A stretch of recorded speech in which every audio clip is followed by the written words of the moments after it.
Well, good morning, welcome back. So we're out in the big shop, or the place that I hope to eventually move all my projects to. The end of yesterday, this is basically what we'd cut out that we need to remake. So what we've got in no particular order here is the rear body mount section with the interior sheet metal panel. It was rusted. It is rusted all through this inner portion down in here. So we've got to make essentially a piece of box, and then it has a non-crush sleeve in here. So it's just a metal sleeve that when you bolt this together to bolt the body to it, it can't just crush this box section. So you can see where I tried cutting it in a few places, and every time I'd cut it, I'd just find the rot was so bad that I kept going. We're going to make this a little differently than the factory did. They had the floor, which would be here, come up and make this lip, and then this box section and this vertical area that we're looking at here were one piece. I'm going to make the wall and the floor, which we don't need but about an inch, a little over an inch there. We make that in one piece, and then we'll make our body brace and mount in a second piece. And I'm kind of imagining that I want to do that in a piece of just like square or rectangular tubing that we section as necessary, especially up here for this end where it curves in, because we're still going to want that probably for tire clearance, but if nothing else, to make it look right. So we'll make that one. This piece is a portion of the floor where this lip is where the door molding sticks to. So we need to make a section longer than this because it went all the way back, and actually if we looked at this piece would be like right there. So we'll make that's just going to be a piece of sheet metal with one bend in it. Then this is the inner rocker, and we'll just remake this brace rather than trying to cut that one off. We'll just make another gusset brace like it. But we've got to make a new piece of the inner rocker, and I'd cut out pieces where I thought I could just replace those pieces, but the rot is so bad on here that I just decided we'll do the whole thing. So we'll make a full section, and then we've got to figure out what we're going to do for the inner rocker and make that, and it's probably going to be in two pieces because there's a nice lip right here that changes shape, and that's where our piece of the quarter panel, I'm being so careful because these things are so jagged. Our quarter panel came down other way. The quarter panel came down and fit in here like this. So, and that made this skin flush with the rest of the rocker. So got to make that. We're going to save this piece for last. You can see it was scabbed in. Somebody had put rivets and screws in it. And this is the rear splash guard. Obviously the whole bottom section of it is missing, so we're going to have to get some of this other stuff in place so that we can kind of figure out what the bottom of the shape should have looked like. And then we'll make that. This is part of the inner B pillar, one of the first pieces I cut out. So we'll make that and get that welded in. I think this is just a piece of the top of this was a piece of the top of the rocker panel. It's another portion of the splash guard that we're going to have to rebuild. Again, we have no idea what the bottom shape is going to be until some of this other is already in place. And then finally, this is the inside B pillar. That's why it's got paint on it. The whole bottom inch or so is missing. So once again, once we have the floor and the rocker and all the other pieces in place, we can come back and make that to fit whatever we end up with. So I think again, first piece we need to make, first two pieces we need to make are probably the inner rocker and then the sheet metal that fills in the body. And then we can come back and make the box section. So we'll get these three pieces right away, and maybe go fit them a little bit before we come back to some of the others. But the goal is to get all of this, except for possibly the quarter, made today, and anything that's going to get covered up, installed, welded up, and then primed with some either weld-through primer, or in the places where we're welding to some still rusty metal, we'll be using a rust reformer type primer. Okay, for this first piece, the inner rocker, it probably is 14 gauge originally, and I have choices between 16 gauge, slightly thinner, or 10 gauge, which is slightly thicker. And I'm going to go ahead and use the 10 gauge. Now, I don't have a bender here, a press brake or anything here that will bend 10 gauge at very long lengths. So what we'll do is come back and score both the bend lines. Then I know I'll be able to bend it because we can cut even halfway through. And then we'll come back and just weld those bend lines back up after we have it the right shape. So we have an option. It's just not the easy, you know, it just takes more time. The goal is to have the outside to outside measurement identical, and then we need to get the length right and put our little jog in there for going into the existing inner rocker. And then we'll make this piece out of, this was probably, looks like maybe 18 or 20 gauge originally, so I'll probably just make it out of 16 gauge.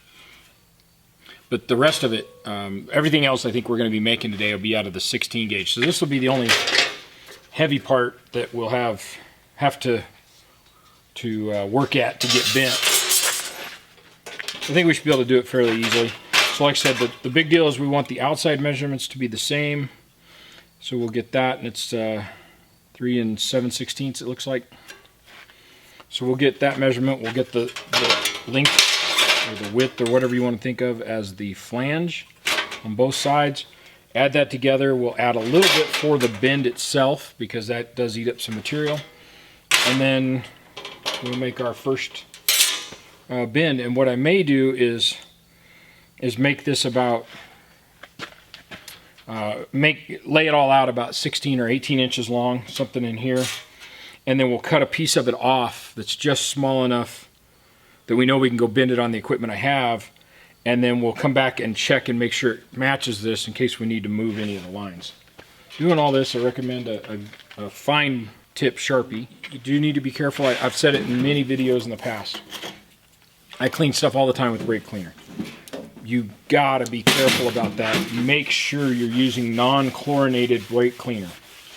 I always seem to forget the name of the gas, but if you are cleaning stuff with brake cleaner and it's chlorinated, when you weld it, and I don't remember the exact science on it, but it's either something to do with when you're welding or the argon mix that we tend to use for welding, but I think it's the heat.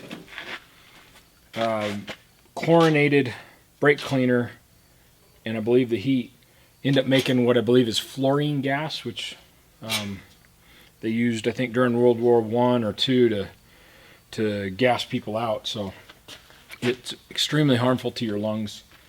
So be careful. If you're not sure what you're using to clean, pick something simple. Mineral spirits, acetone works. Acetone probably is your best choice overall because it evaporates so quick. It cleans things really well and then evaporates really quickly. So keep that in mind. But anyway, let's get this laid out. So we decided we needed 3 7/16, plus these are about 3/4 on the top flange. The bottom flange is a little bit bigger at about 7/8. And the thing here is neither of those are really critical because although they tie in to where the other was, if this was a little wider or a little narrower, the grinder would flush it, would shape them in, and the same with the top one. There's nothing dependent on that flange being exactly the right size. So let's get this figured out. So we need come and use the factory edge. We're going to come in 3/4 of an inch. 3/4 of an inch. We'll make a couple marks for that. And then we want 3 7/16. And then if we're going to say we did this one, this will be the bottom. Our top flange will be up here. And it needed to be, I've already forgotten. Oh, I got them backwards. The top one is about 3/4 of an inch. The bottom one was 7/8. So we'll just, this is the top one, and this is the bottom one. So 7/8 of an inch.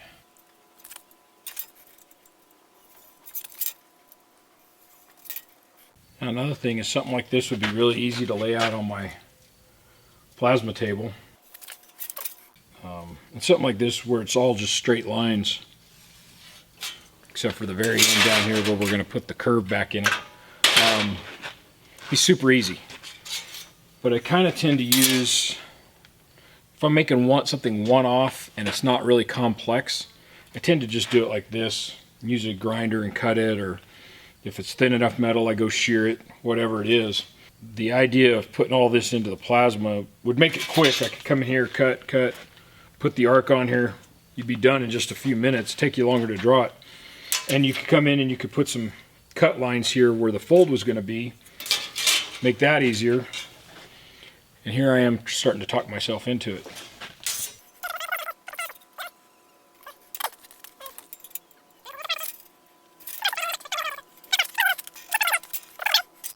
It's going to lay like this. So we want to put this curve in here. And that curve, and I'm just kind of trying to guesstimate measurements, but based on what I'm seeing, the bottom flange stops about 2 1/4 inches before the top flange.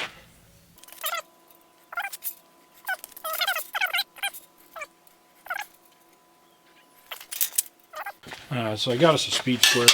That's just going to help us lay everything out nice and straight. We don't have to measure every piece 2 or 3 times. And then, so we're not going to use this. They're going to be way up here for the top. And then we've got to fill in. Okay, so that's our bottom flange, our top flange. That line represents this edge where this ends, and then we've got to fill in the curve that comes up here. Well, we can cheat a little bit and go, it's almost a straight line for a portion of it, for actually quite a bit of it. It's about there before the curve starts. So it's about a 1/2 inch longer than what we have over here in this hand, which is about 1 3/4. So let's go 2 1/4 inches down, and we're just going to try and guesstimate on the angle there. Well, if it was a hip roof, it'd be about a 4.5, which means it's about 15 degrees. And remember, we're coming off of the point on the actual flat part of the rocker, not the lip. So we're going to come down, draw a line. We decided we wanted to be 2 1/4 inches. And again, this number is almost guaranteed not to be any kind of critical for what we're doing. And then it's got a nice little curve that comes in. Just find something that looks like it's probably a little smaller than this. This looks about the right shape. So we're going to come in, set that on there, and lo and behold, they don't line up. We can do about a 20-degree angle, and they will line up. So that's what we're going to use.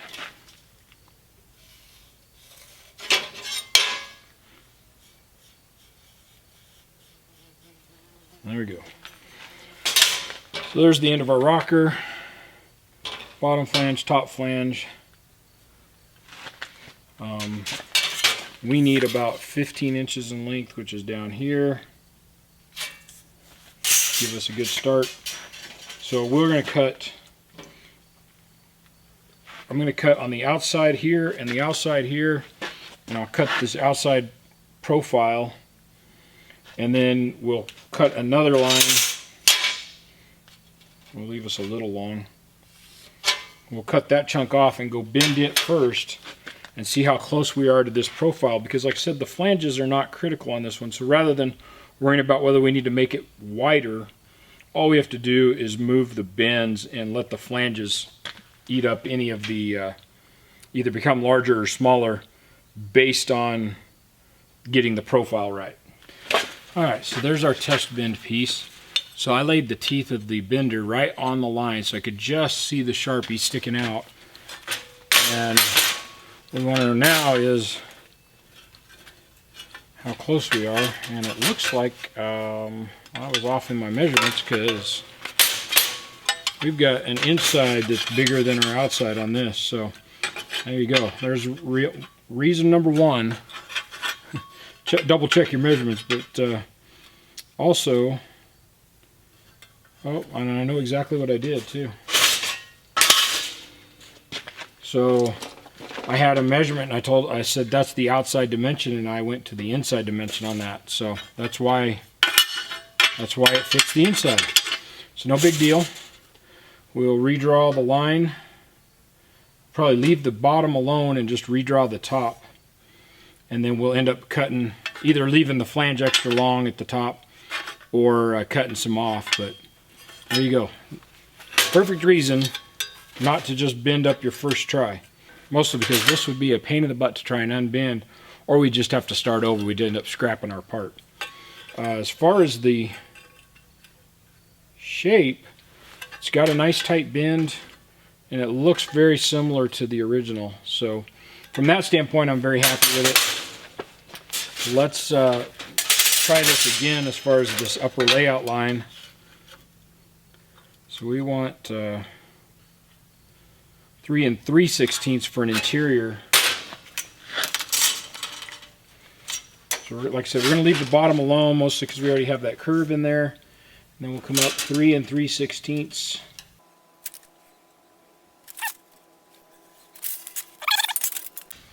We got 15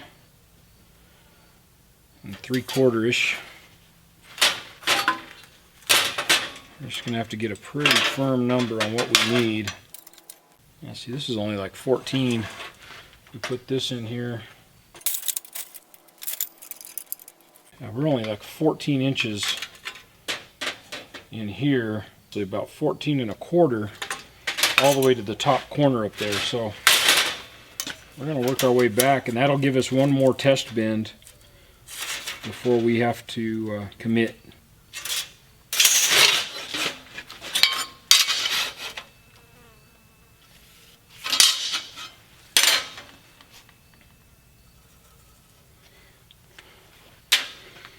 Alright, so let's cut that piece off, and we'll go bend it and come back.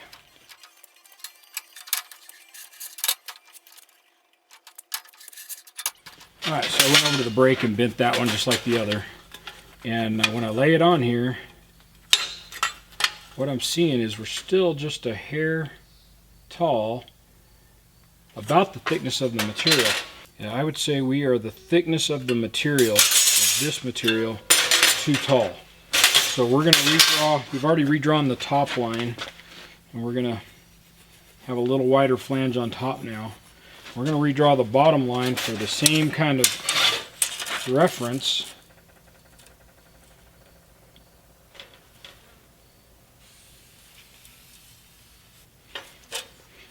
We'll bend it there, and then the bottom and the top flanges will be just slightly larger, but no big deal.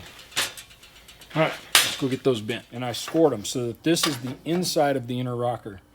So when we're all done, I can weld that back up and put the strength back in it. Otherwise, why bother with that piece of material? So we're bending this way so that it comes in, and then that will be to the inside of our work. And I went about halfway through. I don't know if you can see that exactly. We'll set these back up in here.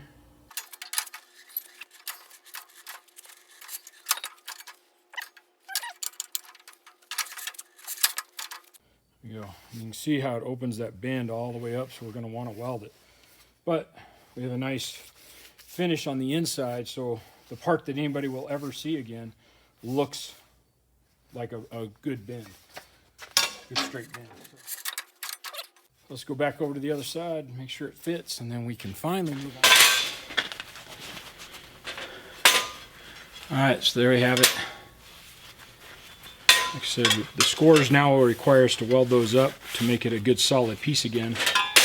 But when you lay it up on here, it is just exactly the right shape. So, flanges are a little wider than the original, as you can see, but again, doesn't make any difference. So I'm going to call that piece done, minus we need to put the jog in this end, so we'll lay that out pretty quick, and we need to build a gusset that fits in here. So let's figure those two out.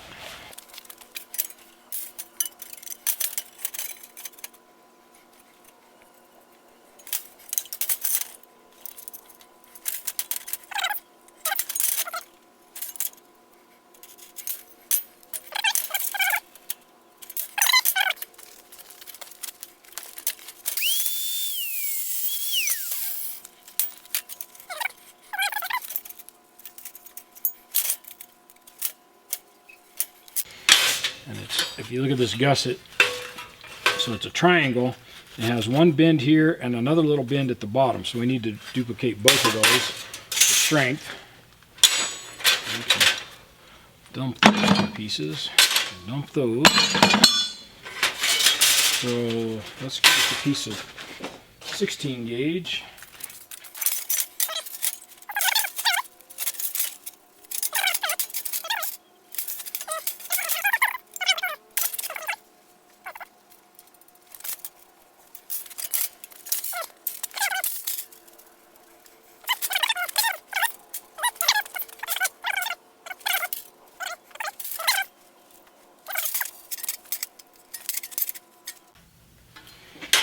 Okay, so we're gonna, this all gets going away, this goes away.